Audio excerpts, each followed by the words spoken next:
అమ్మో, నరేష్ గాని ఇంట్లో అస్సలు వద్దురా నాయన. పోయిన తాపకి వాళ్ళ ఓనర్ మస్తు తిట్టిండు. మహేష్ గాని ఇల్లు పెద్దగానే ఉంటది గాని వాళ్ళ అమ్మ ఊరికెళ్ళి ఎప్పుడు వచ్చేది తెలియదు.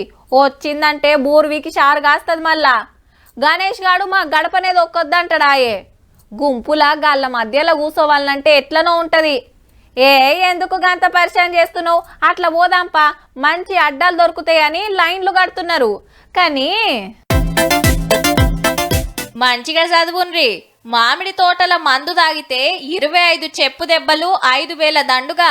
ఏం చేస్తాడు మరి? మందు మహారాజులకు మామిడి తోటే మంచి అడ్డా అయింది. అగో ఏడ చూడు కీసలు గిలాసలు అబ్రెక్కాయితాలు తాగి సప్పుడు కాకుండా పోతారా అంటే రిమ్మల బాటలు వలగొడితే ఆసామికి పెద్ద పరేషాన్, కాళ్ళ గుచ్చుకుంటున్నాయట. ఎంత పనికున్నారు తాతలని చెప్పు దెబ్బల బ్యానర్ కట్టిండు మెదక్ జిల్లా బ్రహ్మనపల్లిలా. బ్యానర్స్ కట్టడం వల్ల కొద్దిగా తగ్గింది. ఇంకా పూర్తిగా నివారించాలని చెప్పి గట్టి ప్రయత్నం చేస్తాము. ఎవరైనా ఇలా దొరికినచ్చో ఖచ్చితంగా ఏదైతే బ్యానర్లో మేము పాటిస్తున్నామో అది ఖచ్చితంగా అమలు చేస్తాము. వాళ్ళ నుంచి 5,000 జుర్మానా ఖచ్చితంగా వసూలు చేసే ప్రయత్నం కూడా చేస్తాము. రోడ్డు పక్కకే ఉండేటోరకు ఆయితరం వచ్చినా పండుగలు వచ్చినా దోస్తులు కలిసినా తోటలకు పోదాం పారా అని వచ్చి సిట్టింగ్ లేస్తుండట ముద్దుగా. ఇండ్లలో దాగితే ఈపులు సాఫ్ చేస్తారని గిట్ల రైతులను పరేషాన్ చేస్తే ఎట్లనే అన్నలు.